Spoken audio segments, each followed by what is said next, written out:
I will go ahead and get started. Thank you all for joining. Dun, dun, dun. So, Lauren, if you'd like to introduce yourself. Hey everyone, I'm Lauren Hudson. I am a research assistant professor in the Department of Food Science at the University of Tennessee. And I've been working in the WGS analysis area and in collaboration with the Tennessee Department of Health and Integrated Food Safety Center of Excellence for over 5 years now. And my name is Jack Marr. I'm an epidemiologist in our Foodborne and Enteric Diseases program at the Tennessee Department of Health. There's my email. All right. So Lauren's going to get us started. First, we'll talk about rep codes. I'll try to talk about rep codes a little bit from, kind of overview, national level type perspective. And then Jack's going to talk about local rep codes, looking into those and monitoring them. And then we'll have a short break. Then Jack will pick back up and we'll talk about NCBI Pathogen Detection and SEDRIC and kind of specifically looking for historical information in SEDRIC. And then we'll tell you about we're going to cover in the next session, and we'll leave some time at the end for discussion and questions. And just the learning objectives today, we're going to talk about what rep codes are, the benefits of tracking and looking into the rep codes. And like I said, Jack will go into the identifying and investigating the local ones. They will also go into using the NCBI Pathogen Detection Portal for the cluster investigation specifically, and how to set up email notifications for new isolates when they get added to clusters or trees in NCBI. And then they'll focus on SEDRIC and look at cluster detection and investigation in SEDRIC and how to use it to obtain historical context for rare serotypes. And then finally, kind of overall, we're going to be looking at how do you use the right tool and which of these tools are used in different contexts and which are the best to use in different types of situations. So first, we'll start off with the rep strains, recurring, emerging, and persisting bacterial strains. So the actual definition of these, quoted from something from the CDC, is a group of bacteria that are closely related by whole genome sequencing and that continue to cause illness over time. So I found some official language somewhere, I think it was in a CDC presentation, that said that this definition was intentionally kept vague so it can encompass more things that CDC is specifically interested in looking into, and can kind of be dynamic and evolve over time. So this has been going on since 2019. CDC has used PulseNet to identify and monitor rep strains of a few different major pathogens. That includes different serovars of Salmonella enterica, E. coli O157H7, Listeria monocytogenes, and Campylobacter jejuni. So rep codes or strains that are given rep codes or rep strains are going to be different than your typical public health response. So typical response would be to like an acute outbreak. Investigation would probably be tied to a single source, and there's going to be a low genetic diversity specifically. As Jack says, the rep strains are going to be not like other bacteria instead of not like the other girls. But they're going to be three different categorizations of these strains and be reoccurring, which often we see the word recurring. It's a separate word, reoccurring. It's strains that are repeatedly causing acute outbreaks, and then they'll be separated by periods with no or low numbers of illnesses. Emerging strains are going to be previously novel or rare strains, and they are either increasing in the number of cases or show the potential for that to happen. And then persisting, the P in the reps, are strains that are causing illness consistently over a long period of time, though it may go up and down, but it's just more consistent over time. So these categories, the strains may not fit into them like straightforwardly, and they may change over time. So for example, a strain might start out as emerging and then kind of evolve into a recurring or a persisting strain. And then some strains may fit into more than one category, actually.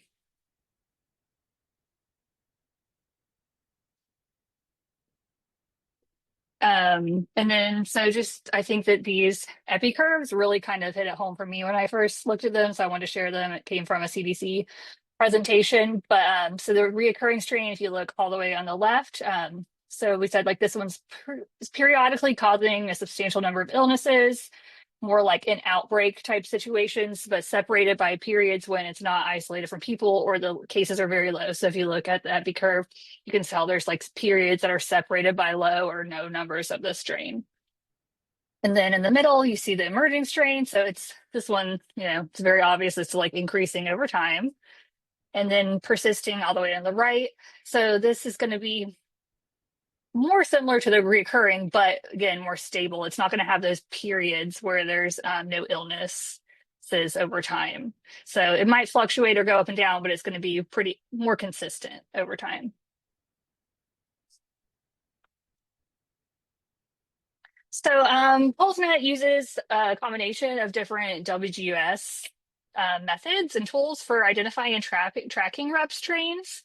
And then some of these factors that they use to identify them would be including the number of illnesses, whether the number of illnesses is increasing as well, characteristics of the strain they may be interested in, like multi-drug resistance, higher virulence, or increased transmissibility, and if the strain is the cause of large or frequent outbreaks.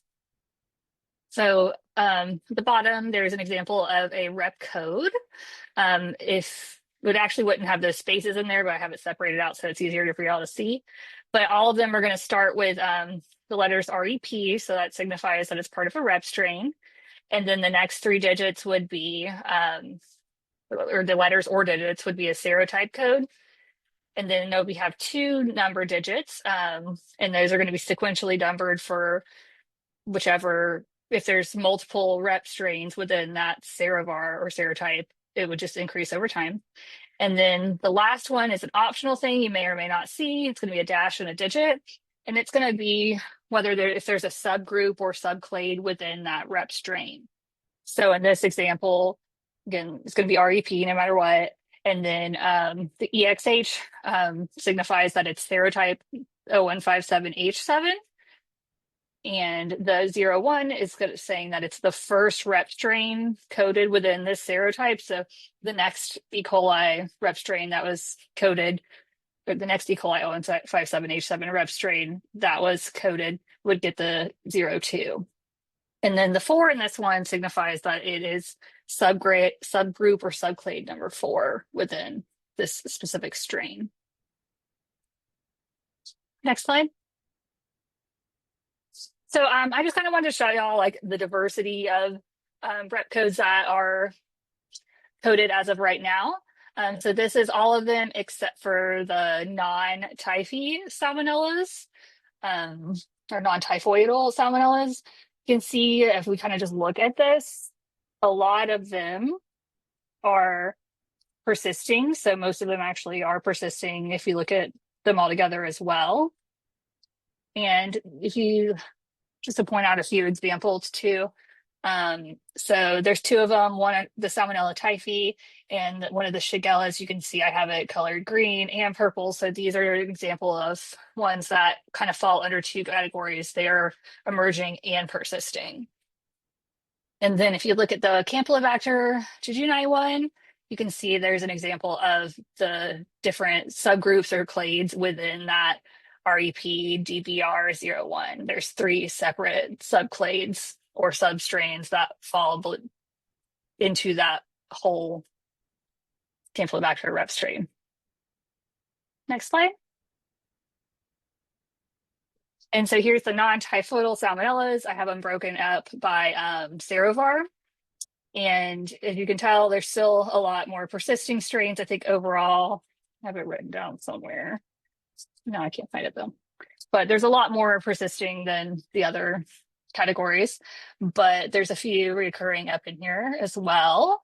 And some that are recurring and persisting or emerging and persisting. But yeah, most of them overall are salmonella. And yeah, so I will hand it over to Jack. And like I said, that was just kind of an overview of rep codes in general. And then Jack will start going more into the specifics of looking at them on the state or local level. Awesome. Thank you, Lauren. Okay. So now we're going to get into a little bit of participation. So you can plan to come off mute. You can put things in the chat. I'm going to do my best to keep a view on the chat as it pops up. Can y'all see the chat as I'm sharing my screen? No, right? Great. Perfect.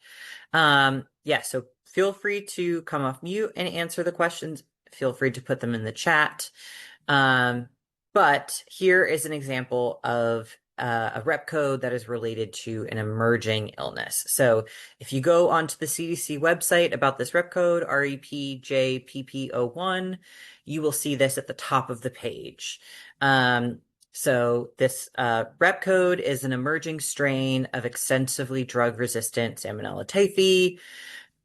This rep strain has caused illnesses in the US since 2018. It caused illness in travelers to Pakistan and neighboring countries, and in people who did not leave the US, and then getting vaccinated, blah, blah, blah, all of these safe practices. So this has been classified as emerging. So can somebody point out what about this makes it emerging?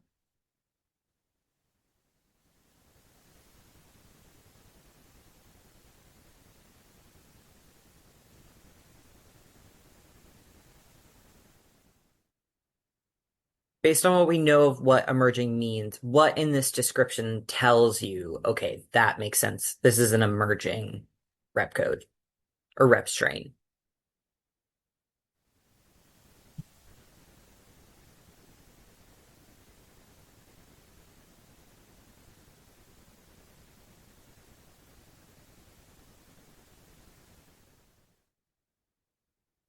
Nice, great. Thank you. Catherine said it's since 2018. Yep, this is new. It's on the scene for the first time.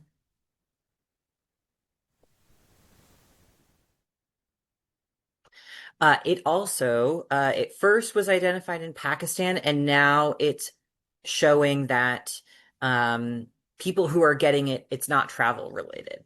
They're getting it in the US without having gone to a different country. So it's moving, increasing in numbers. Yes. It also mentions that there is new antibiotic resistance. So again, showing that there is an increase or showing the potential to increase. If something is showing antibiotic resistance, we start to think maybe then that will increase because it will be more difficult to treat than other types of Salmonella. Quick, did you know the bacteria in this rep code are within 13 alleles? So we hinted at the beginning when Lauren was saying the like not like other bacteria part that rep codes encompass a much wider genetic diversity. We're looking at a bit of a broader picture. So normally in an outbreak response, you wouldn't see something that's 13 whole alleles apart, like as at the widest, but that's kind of one of the facets of rep codes. Okay. Next one. So again, this is an example of a persistent illness. So REPJPP, REPEXH01. That title is incorrect. Apologies about that. This is a persistent strain of STEC. It has been causing numerous illnesses and outbreaks, linked to a variety of sources, such as recreational water, ground beef, and romaine lettuce. Additional research could help determine where the strain is coming from and how to prevent future illness. So, again, put it in the chat, come off mute. What about this description says persistent?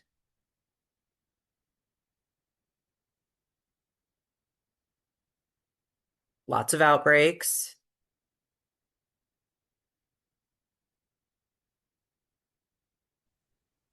It's coming What from else?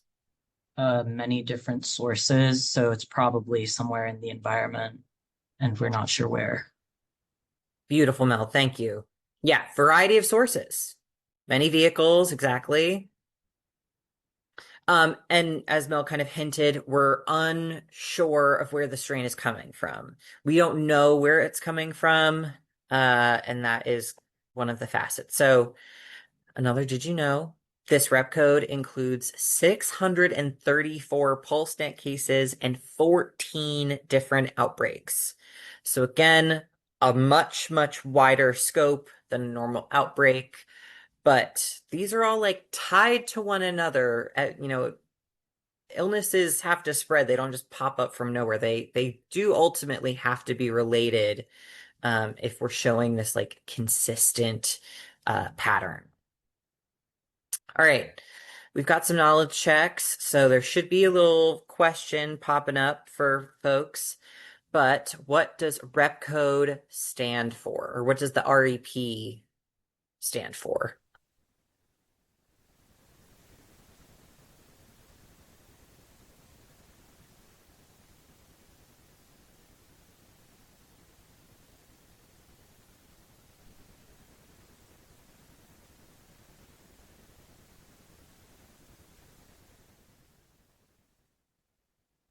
Right.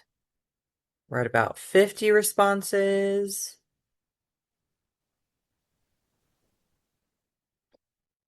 Okay, so the correct answer is number or letter C. So reoccurring, emerging, and persisting. A couple people picked the first one, which honestly, if you're gonna pick the incorrect one, that at least has the right meaning.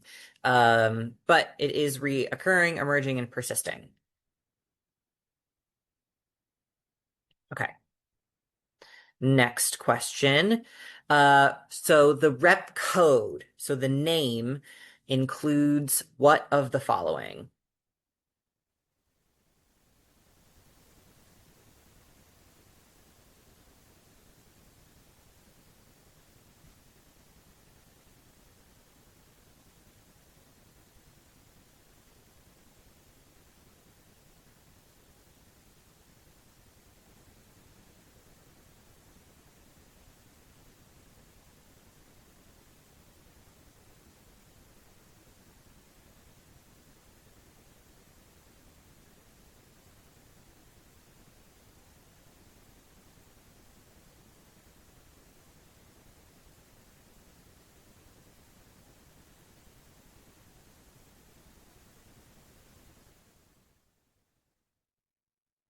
All right, we're at about 40 responses. If you have any guesses, throw them in.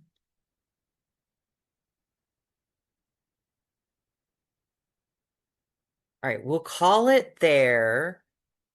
The answer is in fact E. So it's both A and C. Uh, in our rep codes, I'll actually go, well, let me go back. Yes, we'll go all the way.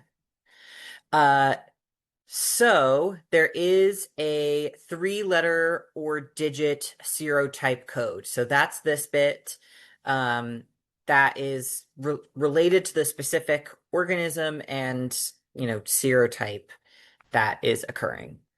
The 2-digit number for strains within each serotype is the following bit. So that's saying for this first E. coli 0157, this is the first rep code with E. coli 0157. The next time there's an 0157 rep code, it will be 02. And then lastly, there is no R, E, and P for the type of code that it is. Every code says REP. It doesn't just specify E or just specify P anywhere, mostly because it could be multiple, it could change over time, so they don't include that in the name. No.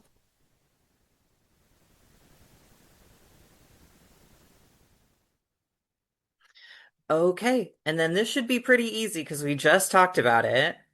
Rep strains can belong to more than one classification.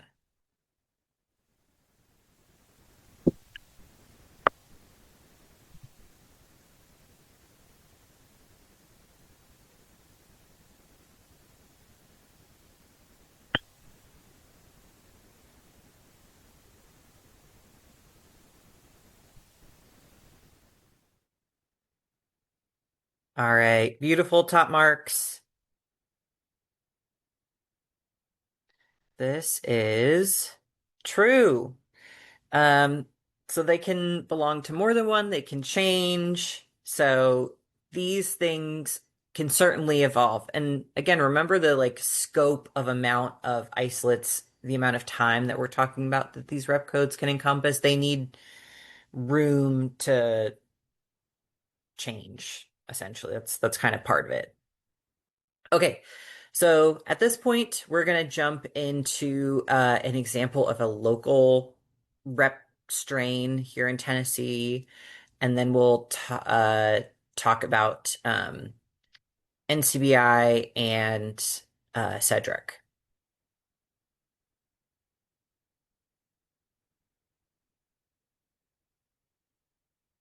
Okay, so uh, local rep codes. Currently, CDC monitors and tracks all rep codes in the US through SEDRIC. So you've probably seen these in SEDRIC, especially if you've had one that your state has been a part of. CDC is in charge of all of them. It's not any individual state who is responsible for monitoring a particular rep code. At the same time, we can use the core principles of rep codes for ourselves. So, uh, this is an example of something that we consider to be a local rep code in Tennessee. So the way that this began was that in May of 2023, we were alerted to an individual who developed HUS and subsequently passed away. It was a young child who again had 0157, and this was classified as a public health incident. We didn't find anybody who was directly related to this individual getting sick. She had had some unpasteurized orange juice that we had looked into, but because we were obviously interested in this, we wanted to see if we could figure out what was going on. We did a review of cases in bionumerics and found a lot of isolates that were similar but not highly related. So I'll show the dendrogram, but within a large range of 13 alleles, which is a lot larger than we would ever use. But, we were just looking for anything we could find. And we found multiple commonalities, particularly in age. Again, I'll show this. And in late summer of 2023, we actually got more cases from this same allele code, including an outbreak at a daycare. So I'll display this on our dendrogram. So we spoke about this last week, but this dendrogram bit is showing us how related certain isolates are to one another. You can see very clearly this was the daycare outbreak. So these are the most highly related cases. This vertical bar is indicating that these are all 0 alleles apart, so indistinguishable based on PulseNet's allele-based system.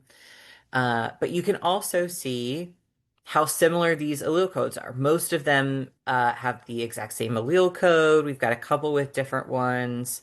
This one, this isolate who is the farthest away, has the most different. It's missing the 218. And also to point out, this is an old screenshot. So this is the previous allele code versions. These allele codes look different now, but this is what it looked like at the time. This is what we were seeing. So looking at all of these, again, we had that very common allele code. 4 of the cases belonged to the daycare-related outbreak. Almost all of these were in children. They were mostly in the Middle and West Tennessee region. High severity. So again, hitting on that like emerging theme of 9 had HUS. We had 2 deaths and 12 children ended up being hospitalized. And after all of this, we really haven't determined a signal or a suspect source. We have lots of guesses, but not necessarily something that we're sure about in any way. Then looking at national perspective, I apologize. The zeros are not clearly marked with like clear, but you can see primarily looking at Middle and West Tennessee is where the cases were, and a lot of cases just over the border in Missouri. And most of their cases were also kind of close to our border as well. So seems very geographically localized with a variety of other states also having some folks mentioned. So some conclusions from this, the reasons why we would consider this a local rep code is that it reoccurs yearly between June and September. In fact, we've gotten more cases this year that are part of this same allele code now. Geographically centered, severe illness, and again, a consistent demographic that we're seeing. And this has led us to having a bit of an atypical investigation. So anytime things come up with this, we're mostly just doing a data review. Interspersed with some outbreak investigations, we might ask for a re-interview once we figure out that this person is part of this local rep code, but not a lot of acute or active investigation. And we are still having that larger allelic difference because we are not trying to be very specific. We're trying to be a bit broad. And last little bit before we take a quick break. So just wanted to kind of explain the difference between monitoring and investigating rep strains versus a more active outbreak investigation. So when you are monitoring these things, whether they are from CDC, they're national rep codes that are multi-state, the monitoring is meant to just help you gain a deeper understanding of the strain, get familiar with it, become aware of any subclusters, and additionally just start to make the connections that might help you figure this out, right? Collaborating with industry partners, and things like line lists are not going to be super frequently updated, but as cases show up or you start to gain more information, you can move into some active follow-up, which is kind of all of the things that we would think if there's an increase in cases or if there's new cases. We would start to do some collection of, our interview data, our traceback data. We would start informing partners more actively, communicating with other states, and kind of be frequently updating all of our information. And then if we're starting to narrow down, we can move into an outbreak investigation. So most of the rep code work is in this section over here of monitoring with a little bit of active follow-up, but it very much has the potential to move into an active outbreak investigation if you start to find the things that identify this as an outbreak by that definition. And then just the why. So why are we spending time looking at this very broad scope classification of related illnesses? So it allows us to track over time. It's a lot more difficult to do this stuff retroactively. If we're actively monitoring it, it's easier for us to track it over time and see if something's changing. We can collaborate with many partners on measures to reduce speed. We can get a better understanding of transmission routes. For our local rep code in Tennessee, anytime this case or isolates that are within this rep code, within those similar allele codes that we've got that are showing relatedness to prior isolates, we're like, we already are very well acquainted with what is surrounding this isolate. We know, the demographics, we know the exposures, we know where these people live. So we already have all of this prior investigation that we could immediately pull back up and then narrow in on this new isolate or these new cases and what might be similar from what we already know. And again, streamlining future outbreak investigations involving this strain. So it helps guide your hypothesis generation. It can allow you to you create focused or supplemental questionnaires and prioritize certain questions about exposures. In terms of documentation, so again, because CDC is the one who is doing all of the national multi-states, they are the ones who are tracking that. For us in Tennessee, we do track our multi-state rep codes. It's in the same project as all of our local and multi-state clusters and outbreaks. So it's just a different drop down, and I'll show you what that looks like. Our local rep codes, we essentially have the one that I described. We do not have an entire system to track our local rep codes because we've only got the one, but we've talked about it for future local rep codes. We would likely implement a similar system to what we've got, but maybe just a fully separate project, or potentially we would just add more options to the project that we have to just kind of subset, this is a local rep code instead of a multi-state rep code. But we have all of our files in our usual secure drive, the way that we keep all of our records for outbreak investigations. And we don't have a naming convention. Again, we've only got the one. But TBD for as we get more. I'll open this up here. I had sent an email out to folks who mentioned this on their survey. But has anybody had like a local rep code? Either an investigation, something that rings true for you in your state that they would like to share?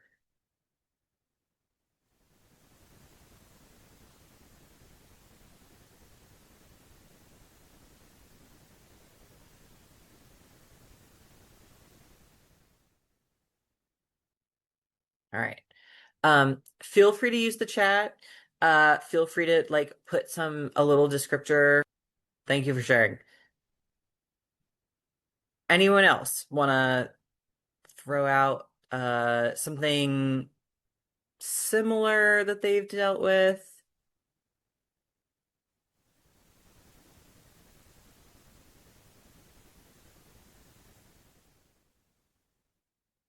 Okay. Well, feel free to put it in the chat. And this is just a screenshot showing where our multi-state rep codes go. So this is our cluster tracking database. We put all of our clusters, both local and then multi-state outbreaks in here, as well as the multi-state rep strains. Before we move on to NCBI, we're going to take a quick break.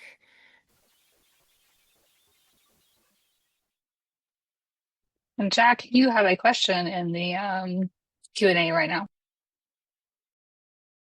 Okay, so the question is, what platform are you using for your state and multi-state clusters?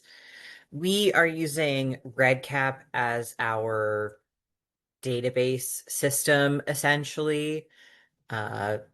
Very commonly used. If anybody would like a data dictionary, they are more than welcome to get it. Just let me know. Okay, so we are going to start with NCBI. There are slides that cover all of this, but a live demonstration is always better. But everything will be referred back to on the slides so that you'll have like a copy of what we did essentially. So first things first, this is the website that we are all talking about. So National Library of Medicine, National Center for Biotechnology Information, which is where we get NCBI from. It's their pathogen detection tool. So what you will need to do is put in the PNUSA or WGS ID number. If you are not sure what this is, I would suggest getting in touch with your lab folks. If you're looking for one for a particular isolate, you might need to get in touch with your laboratorians or check your NEDS-based system or whatever you got going on, but this is the number that you need. So if I were to put in my code,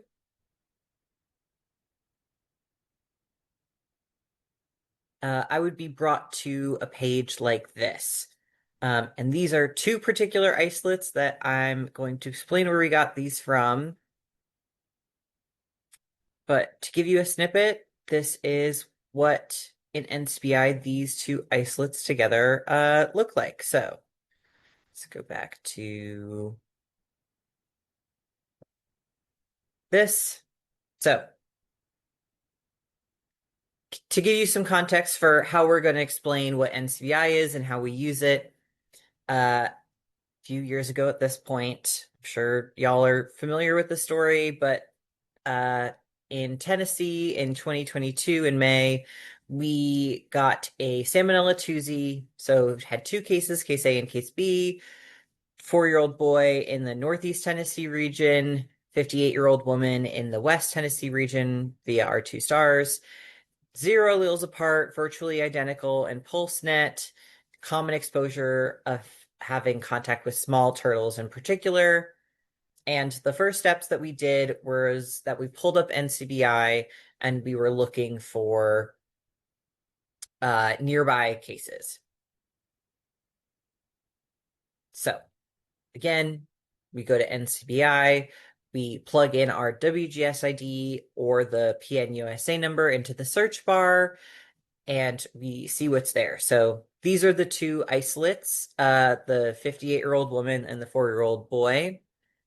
So we plugged those into NCBI and we get this. And as the story goes, we essentially look for any isolates that were, I believe it was about 10 or so SNPs, within 10 or so SNPs that were in a close collection date. So around mid 2022. And I think I went as far back as December of 2021. But some tools to kind of point you around how NCBI works. The first that I will show you is the neighbors tool. So you can just go in and start kind of clicking on things one by one if you would like to, but a very nifty tool in NCBI is to go to the neighbors button. So this is a very easy way to say, I want you to highlight all isolates within a certain SNP threshold. I had done 10 initially, but there are far too many isolates in here now. So I'm just gonna click 1 to show you what shows up within 1 SNP of these isolates. So go ahead and add this, and it will automatically update. So all within 1 SNP are 44 different isolates, and this covers, all time, all time zones. There's no other criteria just than the SNP distance. But you can see over here, we can see the total number of isolates that have been selected, the minimum and the maximum SNP difference, the average SNP distance, the date ranges. This is a summary of all of our isolates, as well as the individual table up here in the top right. So at this point, what you could do is remove certain isolates. So you can do that using these buttons over here. So say I didn't want to have anything from 2024. I can just kind of remove these isolates. I could also go through one by one and unclick these. Deselect, so I could go through one by one and remove those. What I can also do is check the common subtree. So I'm going to go back and start from here again.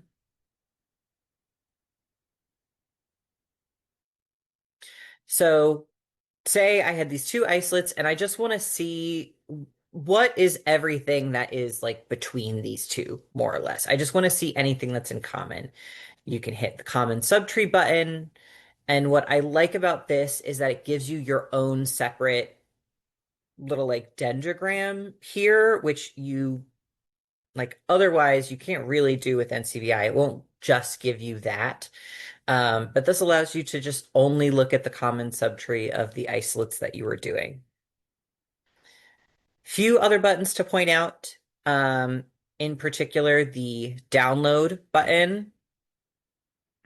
The main thing to take away from here is that if you want to download this data, so you want to here's the big long list of isolates that I'm interested in, I want to export that.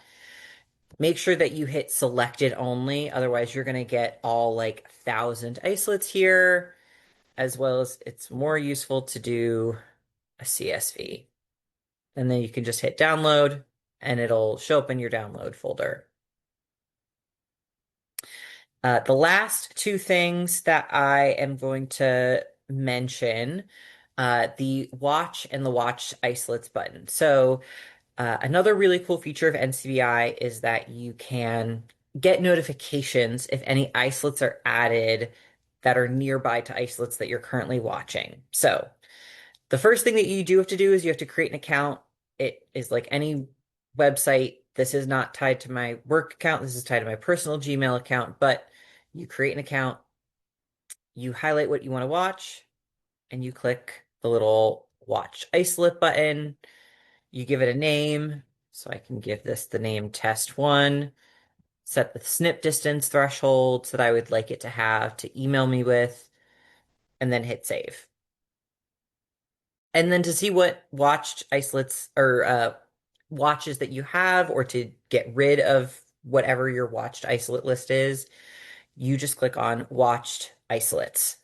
So these are the ones that I currently have. If I would like to delete them, I just hit this button. If I want to go see them, I can click this, etc. So if you're signed in, you can then watch all of these isolates. You can get updates and then kind of remove watch isolates as necessary. Okay. I believe that's it for NCBI, but we're going to review just to be sure. We I talked just about want to our... do one other thing. Above the tree, there's like an export button, and you can export like a PDF, I think, of the tree. And you can also, one of them says Newick, and that's a sort of like a tree file. So if you did want a tree to go into a different program or something else, another analysis you want to run, you can use the export to get a Newick file for that.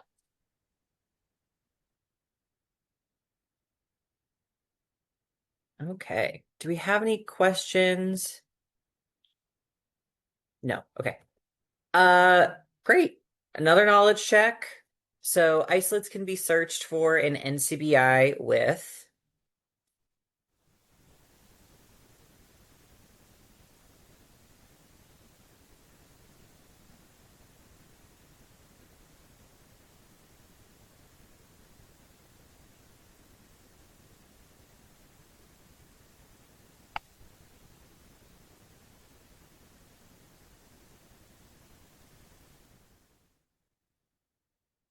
Starting to slow down. So 95% got it. It's our PNUSA number, or like the WGS ID. Unfortunately, you cannot search by lab accession or investigation ID. This is all publicly accessible information, and therefore it needs to be very de-identified. Okay. True or false? Only one isolate can be searched for at a time in NCBI.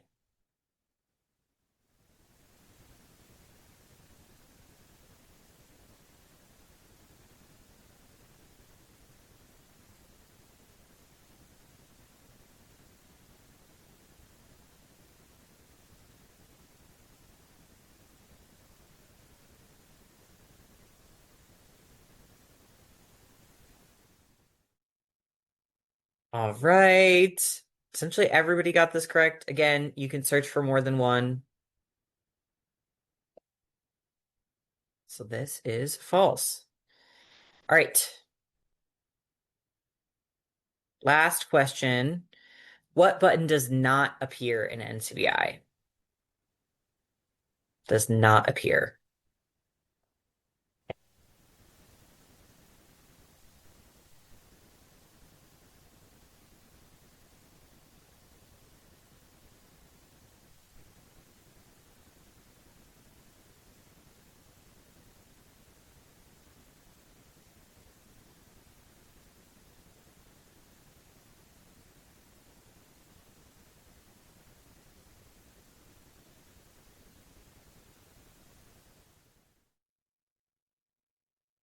So far, we've got one of every answer. So a little trickier, shoot your shot.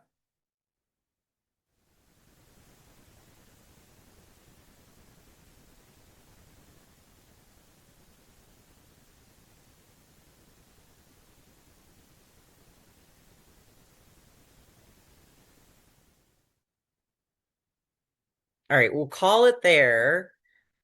So the correct answer is D, show state origin. So the neighbors button is what allows you to say, please highlight anything that's within 1, 2, 3, 10 SNPs of the isolates that I currently have highlighted.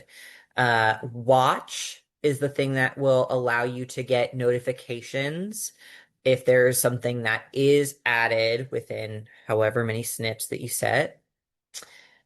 Watched isolates is where you can then view kind of everything that you've hit the watch button for to delete those searches so that you don't get any more notifications.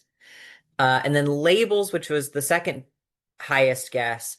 I didn't mention it, but it will allow you to change what is listed in like the dendrogram image. So if you wanted to export the PDF, as Lauren had mentioned, you could click the labels button and pick what like the IDs essentially are in that PDF.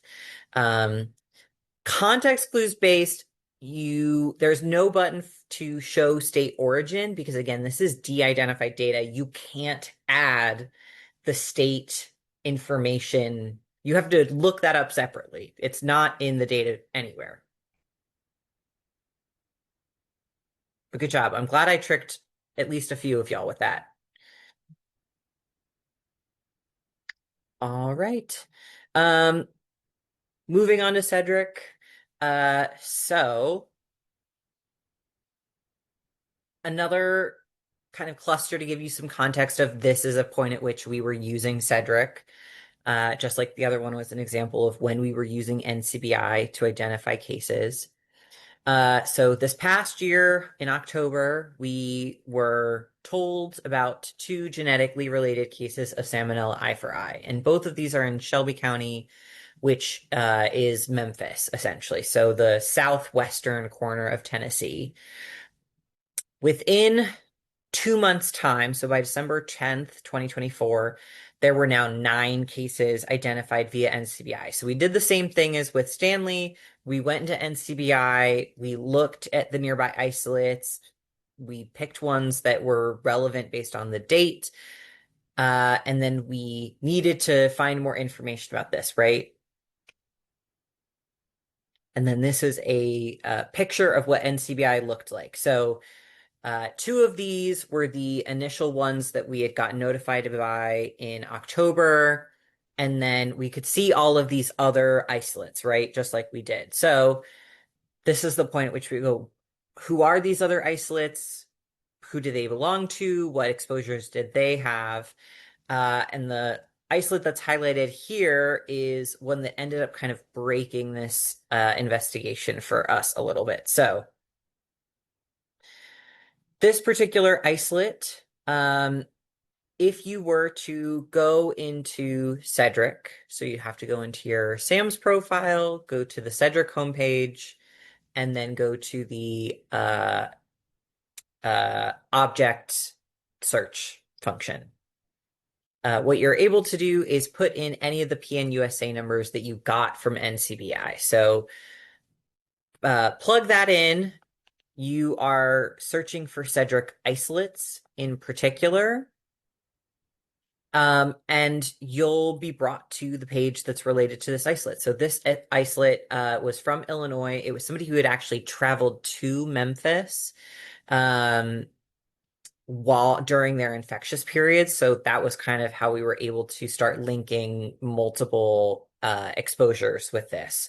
Not only the Tennessee cases that we had, but somebody who had traveled here. And in SEDRIC, you can find demographics, you can find basic information. Sometimes the exposure data is there.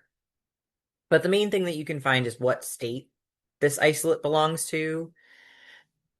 and then are able to use another function of SEDRIC, which is the public health contacts. So back on the SEDRIC homepage, there's this little widget that is shown here. You can go to that and then search for the state. So I pulled up Illinois because that's who this isolate belonged to. And I can very clearly see a couple of contacts at Illinois. I search for the right one, and then we can get in contact with those people. That's exactly what we did in this case. We reached out. We said, hey, we're interested in these isolates. We've got a local outbreak happening, and we need to know what's going on. But we know that it's tied to Memphis. Additional things that you can look up in SEDRIC is historical information, particularly for serotypes. So instead of using the SEDRIC isolate filter, you can use the SEDRIC event filter, which is highlighted here. You can search for serotypes. You could put allele codes in there. You can put a bunch of stuff, but it will provide you with examples of past SEDRIC events, so past outbreaks. So if you've got a particular serotype that you're like, I've never heard of this thing before, what is it? You could type it into SEDRIC and then find some examples of previous outbreaks. And then last thing that I will mention for SEDRIC is the SEDRIC cluster detection tool. So again, main page of SEDRIC, you select the cluster detection tool. So it's a little widget, just like the public health contacts is cluster detection tool. For us in Tennessee, the settings that we personally use is a 3-month window. We're actually using a 2-month window, but there's no 2-month window button. So we click 3-month window. We have a minimum of a 4 allele digit threshold for Salmonella with an asterisk of certain serotypes and then STEC, and a minimum of 5 allele digits for Salmonella enteritidis, Javiana, Newport, Typhimurium ephri, and Campylobacter. The thing that you're searching for in SEDRIC is based on the allele codes. So it's not allele difference like in PulseNet, and it's not SNP difference like in NCBI. It's using the allele code and saying how many digits of the allele code do these isolates have in common. The more allele code digits in common, the more closely related they are. So 4 digits for Salmonella and STEC, 5 digits for specific Salmonella and Campylobacter. And then when we get X codes, because X codes are just complicated, we always double check these either in NCBI or in PulseNet. We double check via some other method because we know X codes can be a little wonky. And then generally speaking, we currently use the SEDRIC cluster detection tool as a secondary tool. We use PulseNet 2.0 primarily for our cluster detection purposes in Tennessee, but we used this when we were in the in-between period between 1 and 2. We still use it as a backup. But the threshold is a little bit different.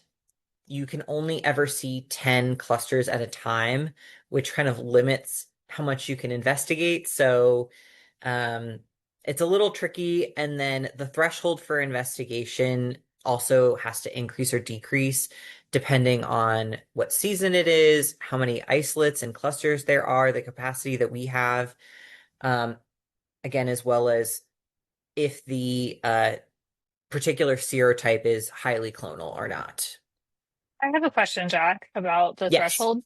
So you say if it's a highly clonal one, the threshold increases. So you're saying like increases and is in more digits need to match in the allele code, right? So if we were talking about allele differences or SNP distances, that would be a decreased threshold, but with the, right? Does that make sense?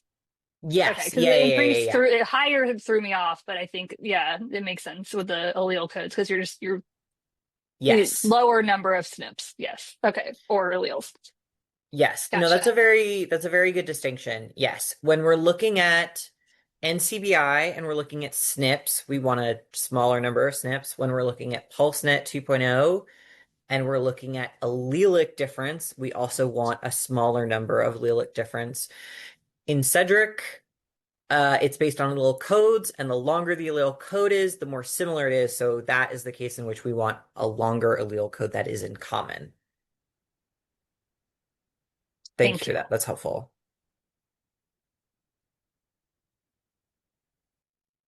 Looking at some of the comments real quick just to make sure. One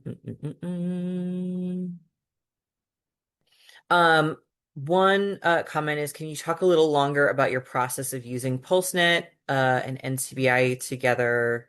Do you look up all clusters identified with PulseNet in NCBI? Yes, in Tennessee, PulseNet is kind of our base. We start with PulseNet. We use SEDRIC kind of as like a mirror and secondary process just to verify what we're seeing in PulseNet, or if to see if, especially with like highly clonal things, SEDRIC is going to pick up on more isolates than PulseNet will. But we assign those out, and our standard practice is to then look up every single cluster in NCBI and look for those related isolates. And again, see if there are other states there, see if there are environmental samples, if there's like historical outbreak isolates that we can say, oh, this was part of this outbreak and this was related to, raw spinach.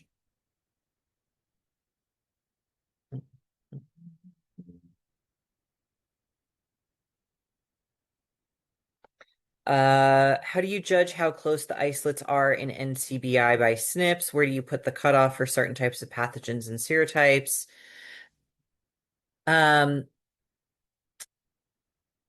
Great question. This definitely comes up a lot. I would usually say like within 5 SNPs is pretty broad, especially for something like highly clonal, again, like the Salmonella enteritidis, the Salmonella Newports, anything else that's common in your state. If it's common in your state, some like 5 SNPs might be pretty broad. I would say start like 0 to 2, and then if there's not a whole lot, maybe go 3 to 4 SNPs. But again, if 0 to 2 is 100 isolates, then you got to go with like 0 SNPs. If 0 to 3 SNPs is 2 isolates, then look out to 5 SNPs. I pretty much set the threshold, start from like one end, but kind of work your way to the other end and just see what you get and see what makes sense for you to spend time looking up. And like we talked about last week, I think you got to think about how it fits in with the epi data. Like if you know, or you're pretty confident two are related, or they went to the same restaurant or something, then, they're within a certain, like 2 SNPs or something. That's a good place to start, right? And then you maybe widen it if you need to, but you wouldn't want to go any lower than that. So.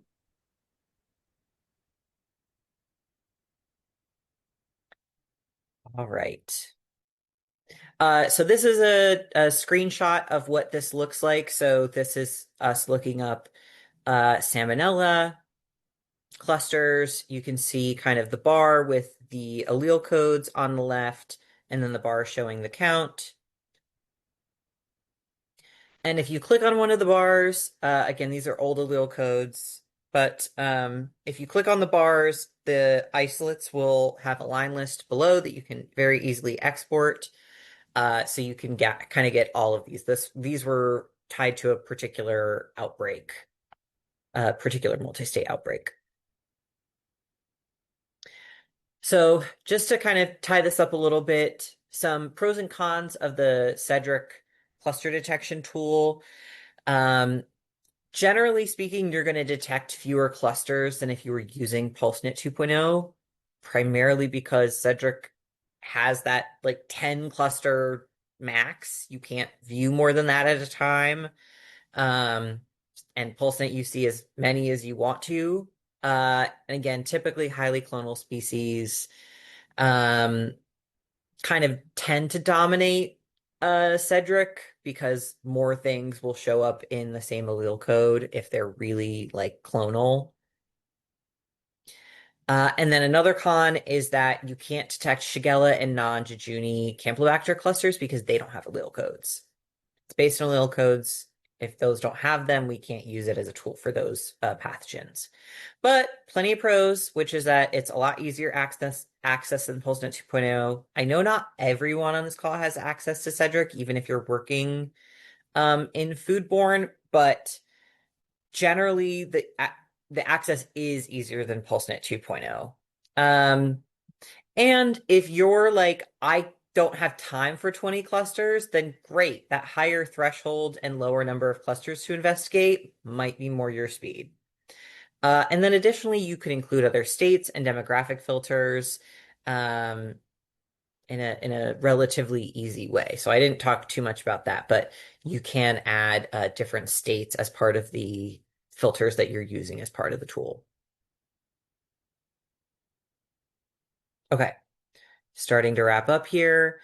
This is just a summary. I'm not going to reread this. We've kind of talked about this, but as a summary of how we use NCBI versus SEDRIC when we are looking into rep codes, clusters, outbreaks, etc. As I said, Tennessee, we tend to start with PulseNet and then move to SEDRIC and NCBI, and this is kind of how we're using them differently.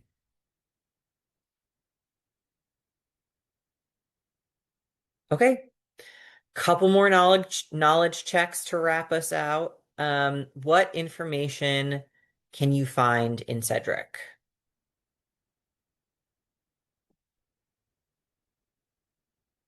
So basic demographic data, contact information, isolates with a specific allele code, all of the above or none of the above.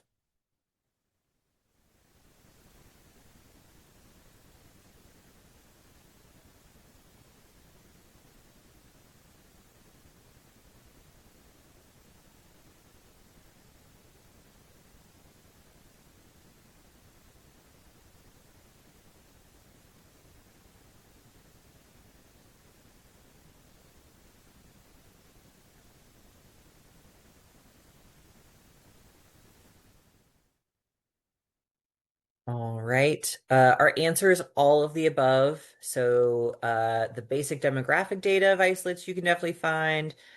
Contact information of other state employees who you can get in touch with to get more data. And then you can also look up isolates by allele code. You could look them up by the outbreak number, etc. So all of the above.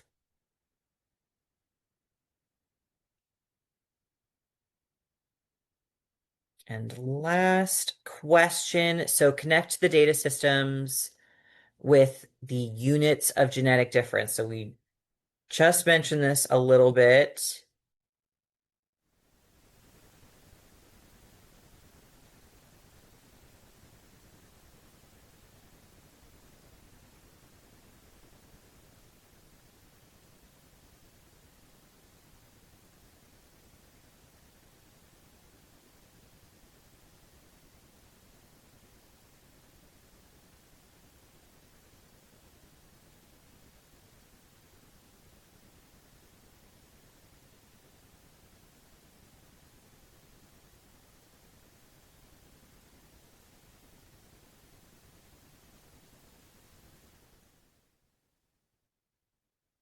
All right, I think we're slowing down. So the correct answers, PulseNet, the unit of genetic difference when you're looking at the dendrograms is alleles.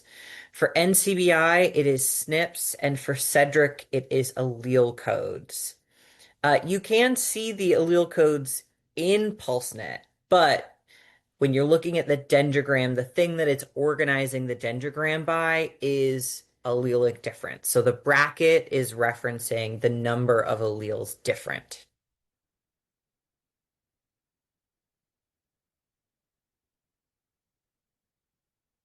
Okay.